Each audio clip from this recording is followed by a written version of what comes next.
Hello and thanks for joining us here on France 24 for France in Focus. I'm Tom Burgess-Watson. Coming up in the programme, an historic trial 2 decades since the Rwandan genocide. France places a suspected accomplice on trial for the very first time. And backing down, the French government appears to make a U-turn on a family reform bill, a move hailed as a victory for conservative protest groups. And getting into the Olympic spirit, we tell you about a new event at the Winter Games in Sochi and the young Frenchman hoping to win it. Now, the conservative protest group, calling itself Manif pour tous, is claiming victory this week after the government announced that its family reform bill is being delayed.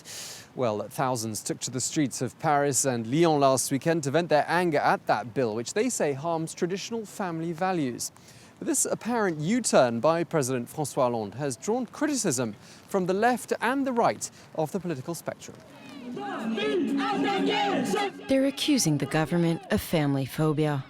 Over 100,000 conservative French protesters marched through Paris and Lyon on Sunday against a family reform bill. Last year, they had already took to the streets after the legalization of same-sex marriage.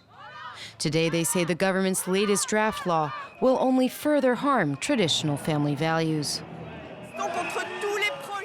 We're against all reforms that go against the right of a child to have a father and a mother. We're defending families.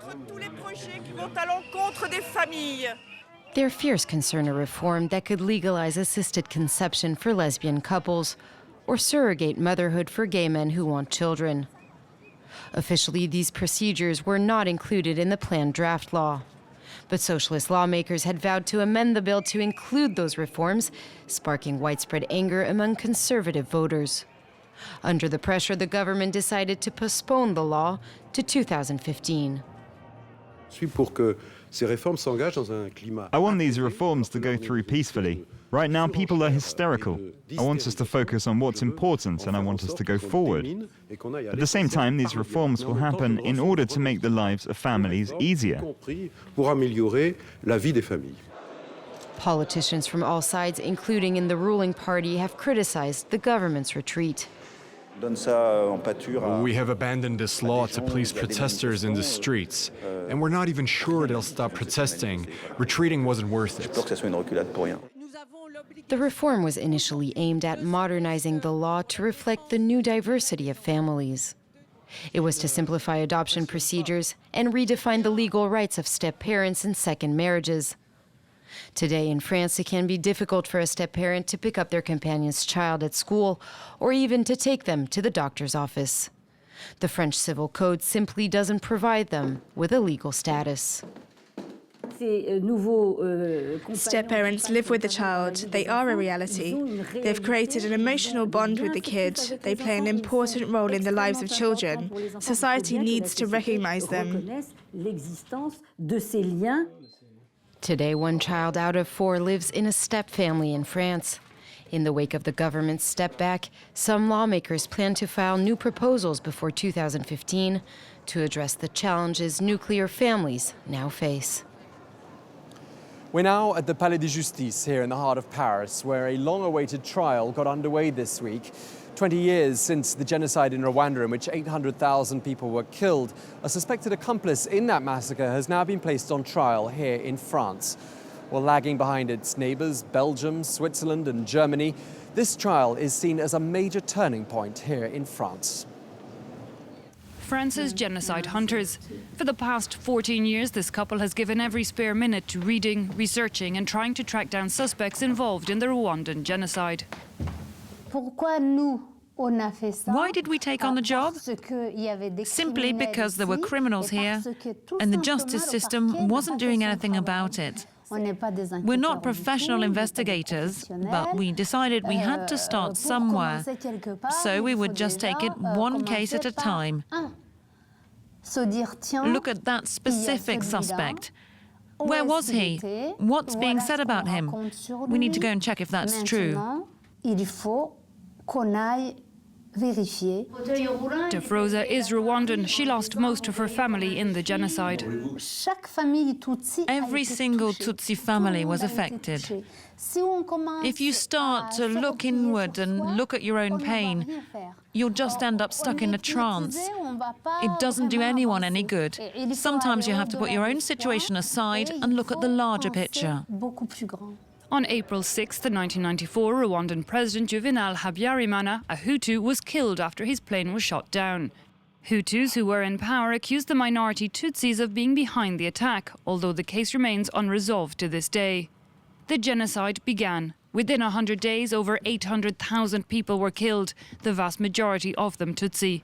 As the violence swelled, a group of Tutsi rebels who had been exiled in Uganda fought their way back into Rwanda.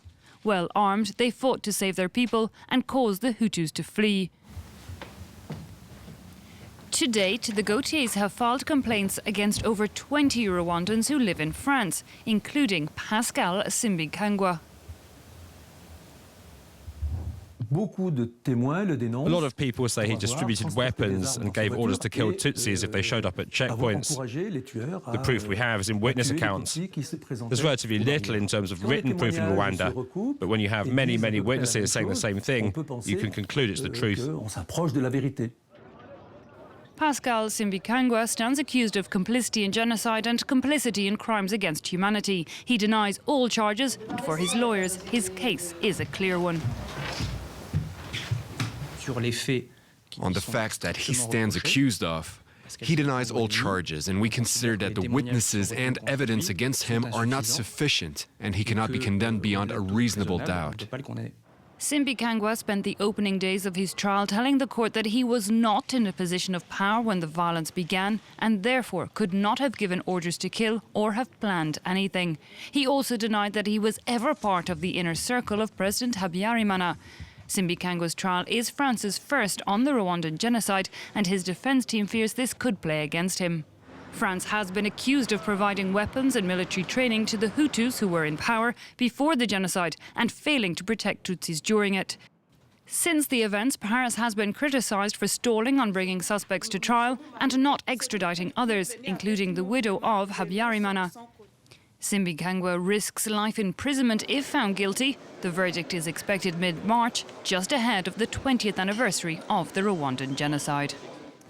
A couple of videos posted online here in France have triggered a sense of revulsion in recent weeks. One showed a mentally disabled boy being tormented by his peers as they filmed him. The other showed a kitten being abused in the city of Marseille. But thanks to the very public nature of the forums where these videos are being published, catching up with these cyber bullies has been made that much easier for the authorities. Fear and humiliation evident in the cries of this mentally handicapped boy as several teens throw him and his belongings into a pond. His experience was laid bare before thousands after one of the attackers posted the clip on social networking sites. Initially liked by over 700, shared by almost 7,000, the video sparked national outrage online. This 17-year-old felt compelled to make a Facebook support page for the victim. Pages like his are attracting hundreds of thousands of likes. I feel like someone's kicked me in the stomach. It's disgusting to watch. It makes you feel powerless. Thanks to tip-offs from internet users, authorities were able to identify this park near Grenoble as the scene of the aggression and to track down and question the culprits. It was a game to them. They kept saying it was just a bit of fun, that they just wanted to put the victim in the water. Here in France, violent and shocking images of this kind are identified by these special investigators. 5 years ago, the Interior Ministry put a special system called Pharos in place, so internet users could warn authorities of potential abuses. Last year, 129,000 tip-offs were recorded. It's a system which could be vulnerable to misuse, but authorities said this wasn't the case. Internet users are extremely mature in the use of this very direct contact with a government website. Meanwhile, in a similar vein, this week in Marseille, a man was handed a 1-year prison sentence. He'd posted a video in which he launched Oscar the cat into the air. He was then exposed to authorities by furious internet users. Oscar still has a few cat lives left, though. He survived the ordeal with just a fractured paw. Well, for this final story, we're going to wrap up warm because we're on the ice rink in front of Hôtel de Ville here in the heart of Paris to help get in the mood for the Winter Olympics in Sochi. Well, with dozens of world-class resorts of its own, France has a tradition of excelling in the Winter Games. But tradition to one side, we're going to look at a new event now and the young Frenchman who's hoping to win it. 25-year-old Frenchman Kevin Rolland has already won all the medals that can be won in halfpipe skiing, a sport making its debut at the Winter Olympics this year. Athletes perform impressive jumps and figures on a slope shaped like a pipe, akin to BMX, inline skating, or snowboarding. They're judged according to the height of their jumps and their spin. Halfpipe snowboarding, its twin sport, has been on the Winter Games agenda since the 1998 Olympics in Nagano. And Kevin has been waiting impatiently for skiing to be included as well. It took a long time. When I see that there have already been 3 Olympics with snowboard, well, that hurts. Because we have the same halfpipes. We're at the same level. It's very homogeneous in that way in terms of levels. So I didn't really get it. I was a bit mystified, but now this is a relief. Kevin has his grandmother Lilou to thank for his love of skiing. She had him on skis when he was still learning to walk. Even on my back, he'd say, "More jumps, more jumps." He would pat me on the head to ask me to take him on the bumps. And as soon as he was on his skis, he was always on the side doing jumps. Halfpipe remains little acknowledged in France, despite its virtuoso skiers. Kevin started his own club with other young professionals. Unlike other high-level athletes like alpine skiers, they've had to learn how to manage on their own. They've been taking care of themselves since a young age. They travel a lot. They don't see their families much. They are financially independent. They buy their own flight tickets, book their own hotels. You get the idea. They are experienced. They've already lived a lot at the age of 20. When talking to them, you'll see they have their heads on straight.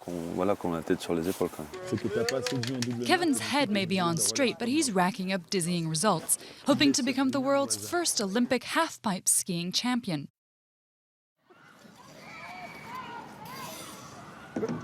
Well, on that wintry note, we leave you for this week's edition of France in Focus. Thanks for watching and do stay tuned to France 24.